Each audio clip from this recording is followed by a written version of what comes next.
നമ്മളിപ്പോൾ ഒരു ബാങ്കിലേക്കൊക്കെ പോകുമ്പോൾ നമ്മൾ കോമൺ ആയിട്ട് കേൾക്കുന്ന കുറച്ച് ക്വസ്റ്റ്യൻസ് ഉണ്ടാവും. അത് ഏത് ബാങ്കിൽ പോവുകയാണെങ്കിലും കോമൺ ആയിട്ടുള്ള കുറച്ച് ഡൗട്ട്സ് ഉണ്ടാവും.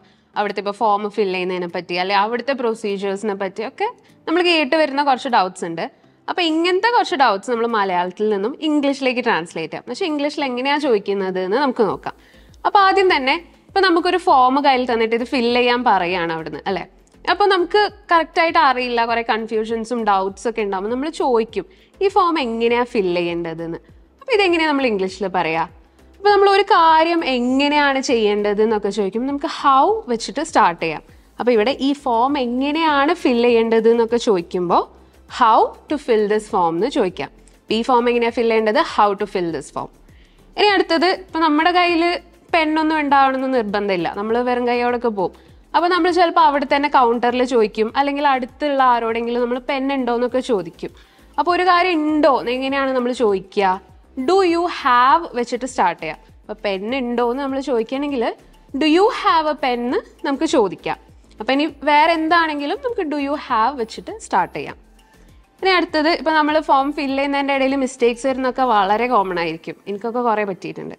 സോ അപ്പോൾ നമുക്ക് അങ്ങനെ ഒരു മിസ്റ്റേക്ക് പറ്റുകയാണെങ്കിൽ നമ്മൾ ചോദിക്കും. ഇപ്പം നമ്മൾ അവിടെ കൗണ്ടറിൽ പോയിട്ട് പറയും ഇത് തെറ്റിപ്പോയി, സോ വേറെ ഫോം ഉണ്ടോ അല്ലെ വേറൊരു ഫോം തരുമോ എന്നൊക്കെ ചോദിക്കും, അല്ലേ? അപ്പം നമ്മൾ അതെങ്ങനെയാണ് ചോദിക്കുക?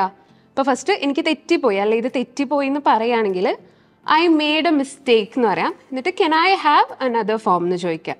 അപ്പം ഐ മെയ്ഡ് എ മിസ്റ്റേക്ക്, പക്ഷേ ഇത് തെറ്റിപ്പോയി, I made A mistake, can I have another form എന്ന് ചോദിക്കാം. ഇനി അടുത്തത്, നമ്മൾ ഫോം ഫില്ല് ചെയ്യുമ്പോൾ തന്നെ ചില സ്ഥലത്ത് എന്താണ് എഴുതേണ്ടത് എന്നൊക്കെ നമുക്ക് കൺഫ്യൂഷൻ വരും. എന്താണ് എഴുതേണ്ടതെന്ന് കറക്റ്റ് അറിയില്ലെങ്കിൽ നമ്മൾ ആ ഭാഗത്തെ മാത്രം ചോദിക്കും. ഇവിടെ എന്താ എഴുതേണ്ടത് എന്നൊക്കെ ചോദിക്കില്ലേ? അപ്പോൾ നമ്മൾ അതെങ്ങനെയാണ് ചോദിക്കുക? ഇവിടെ എന്താ എഴുതേണ്ടത് എന്ന് ചോദിക്കുമ്പോൾ what should I write here എന്ന് ചോദിക്കാം. ഓക്കെ, ഇപ്പം ചില സ്പെസിഫിക് ആയിട്ടുള്ള ബ്ലാങ്ക് ആയിട്ടുള്ള ഭാഗങ്ങളിൽ ഇവിടെ എന്താ എഴുതേണ്ടതെന്ന് നമ്മൾ ചോദിക്കുകയാണെങ്കിൽ what should I write here എന്ന് ചോദിക്കാം. ഇനി അടുത്തത്, ഇപ്പം നമ്മൾ ആർക്കെങ്കിലും വേണ്ടി ഇപ്പം നമ്മൾ എന്തിനെങ്കിലും പോകുമ്പോൾ ഇപ്പം മാനേജർക്ക് വേണ്ടി വെയിറ്റ് ചെയ്യാണ്, അല്ലെ ആരെങ്കിലും വരുന്നതിന് വേണ്ടി നമ്മൾ വെയിറ്റ് ചെയ്യണം. അപ്പം നമ്മളോട് വെയിറ്റ് ചെയ്യാൻ പറഞ്ഞു, ഇപ്പോൾ കുറച്ച് നേരം അവിടെ ഇരിക്കുന്നൊക്കെ പറഞ്ഞു. അപ്പോൾ നമ്മൾ ചോദിക്കുകയാണ് എത്ര നേരം വെയിറ്റ് ചെയ്യേണ്ടി വരും എന്ന്. അപ്പോൾ എത്ര നേരം വെയിറ്റ് ചെയ്യേണ്ടി വരും എന്ന് ചോദിക്കുമ്പോൾ അത് നമ്മൾ എങ്ങനെയാണ് ചോദിക്കുക? നമുക്ക് ഹൗ ലോങ് യൂസ് ചെയ്തിട്ട് ചോദിക്കാം. How long should I wait എന്ന് ചോദിക്കാം, അല്ലെങ്കിൽ how long do I have to wait എന്ന് ചോദിക്കാം. How long should I wait അല്ലെങ്കിൽ how long do I have to wait എന്ന് ചോദിക്കാം. ഇനി നമ്മൾ കുറേ നേരം ആവുമോ എന്നൊക്കെ ചോദിക്കില്ലേ? ഇപ്പോൾ വെയിറ്റ് ചെയ്യാൻ തന്നെ പറയുമ്പോൾ ഒരു കറക്റ്റ് ഒരു സമയം പറയാൻ പറ്റില്ലേ? നമ്മൾ കുറേ നേരം ആവുമോ കുറേ നേരം എടുക്കുമോ എന്നൊക്കെ ചോദിക്കില്ലേ? അപ്പോൾ അതെങ്ങനെ നമുക്ക് ചോദിക്കാം? Will it take long. അതിപ്പം വെയിറ്റ് ചെയ്യുന്ന മാത്രമല്ല, ഇപ്പം എന്തെങ്കിലും ഒരു പ്രൊസീജിയർ ആണെങ്കിലും അത് കുറേ സമയം പിടിക്കുമോ എന്നൊക്കെ നമ്മൾ ചോദിക്കും. അപ്പോൾ അതിനും നമുക്ക് വിൽ ഇറ്റ് ടേക്ക് ലോങ് എന്ന് ചോദിക്കാം. എന്ത് കാര്യമാണെങ്കിലും നമുക്ക് കുറേ നേരം ആവുമോ കുറേ നേരം എടുക്കുമോ കുറേ നേരം പിടിക്കുമോ എന്നൊക്കെ ചോദിക്കുമ്പോൾ വിൽ ഇറ്റ് ടേക്ക് ലോങ് എന്ന് ചോദിക്കാം. ഇനി അടുത്തത്, ഇപ്പോൾ നമ്മുടെ കയ്യിൽ കുറേ ഡോക്യുമെൻറ്റ്സ് ഒക്കെ ഉണ്ട്, ഡോക്യുമെൻറ്റ്സ് ഒക്കെ കൊണ്ടുവരാൻ പറഞ്ഞിട്ടുണ്ട്. അപ്പോൾ ഇതൊക്കെ ആർക്കാണ് കൊടുക്കേണ്ടത് എന്ന് ചോദിക്കും, അല്ലേ? അപ്പോൾ ഈ ഡോക്യുമെൻറ്റ്സ് ഒക്കെ ആർക്കാണ് കൊടുക്കേണ്ടത് എന്ന് ചോദിക്കുകയാണെങ്കിൽ നമുക്ക് to whom should I give these documents എന്ന് ചോദിക്കാം. അപ്പോൾ ഈ ഡോക്യുമെൻറ്റ്സ് ഒക്കെ ആർക്കാണ് കൊടുക്കേണ്ടത് എന്നാണെങ്കിൽ to whom should I give these documents എന്ന് ചോദിക്കാം. ഇനി ഇപ്പം നമുക്ക് ആരെങ്കിലും സ്പെസിഫിക് ആയിട്ട് കാണണം, ഇപ്പോൾ ഒരു മാനേജറെയോ അല്ലെങ്കിൽ ജനറൽ മാനേജറോ ആരാന്ന് വെച്ചാൽ നമുക്ക് കാണണം. അപ്പം നമുക്ക് കെൻ ഐ സി അല്ലെങ്കിൽ can I meet the manager അല്ലെങ്കിൽ can I meet the GM എന്നൊക്കെ ചോദിക്കാം. അപ്പോൾ ആരെയാണോ കാണേണ്ടത് കെൻ ഐ മീറ്റ് അല്ലെങ്കിൽ കെൻ ഐ സി ദ എന്ന് പറഞ്ഞിട്ട് നമുക്ക് ആ ഡെസിഗ്നേഷൻ ആ ആളുടെ പൊസിഷൻ പറയാം.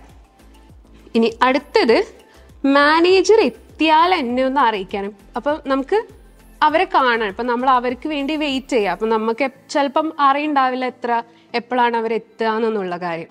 അപ്പോൾ നമ്മളിപ്പോൾ കൗണ്ടറിലോ അല്ലെ വേറൊരാളുടെ അടുത്തൊക്കെ പറയാണ് ഇവരെത്തിയാൽ നമ്മളോടൊന്ന് പറയണമെന്ന്. അപ്പോൾ അതെങ്ങനെയാണ് ഇംഗ്ലീഷിൽ ചോദിക്കുക? Can you let me know. Can you let me know when the manager reaches എന്ന് വെച്ചാൽ മാനേജർ എത്തിയാൽ എന്നെ ഒന്ന് അറിയിക്കാമോ. ഇനി അടുത്തത്, എന്നോട് 2 മണിക്ക് വരാൻ പറഞ്ഞിരുന്നു. അപ്പോൾ ഇടയ്ക്ക് നമുക്ക് അപ്പോയിൻമെൻ്റ് ഒക്കെ എടുക്കുകയല്ലേ, ഇത്ര മണിക്ക് വന്നാൽ മതി അല്ലെങ്കിൽ ഇത്ര മണിക്ക് വരണം എന്നൊക്കെ നമ്മളുടെ അടുത്ത് പറയും. അപ്പോൾ ഇത് നമ്മൾ എങ്ങനെയാണ് പറയുക? I was told to come at 2 PM. എന്നോട് 2 മണിക്ക് വരാൻ പറഞ്ഞിരുന്നു. I was told to come at 2 PM. അപ്പോൾ ഇതൊക്കെയാണ് നമ്മൾ കോമൺ ആയിട്ട് ബാങ്കുകളിലൊക്കെ കേട്ട് വരുന്ന കുറച്ച് കാര്യങ്ങൾ. അപ്പോൾ ഇതിൻ്റെയൊക്കെ ഇംഗ്ലീഷ് ട്രാൻസ്ലേഷൻസ് ആണ് നമ്മളിപ്പോൾ ഇന്ന് നോക്കിയത്. അപ്പോൾ ഇത്രയേ ഉള്ളൂ ഇന്നത്തെ വീഡിയോ നിങ്ങൾക്ക് ഇഷ്ടമായെങ്കിൽ ലൈക്ക് ചെയ്യുക, ഷെയർ ചെയ്യുക. ഇതുപോലത്തെ ഇൻഫർമേറ്റീവ് വീഡിയോസ് ഇനിയും വേണമെങ്കിൽ ചാനൽ സബ്സ്ക്രൈബ് ചെയ്യുക, ഇൻസ്റ്റാഗ്രാം പേജ് ഫോളോ ചെയ്യുക. Thank you. English Mithra. Stop worrying, start learning.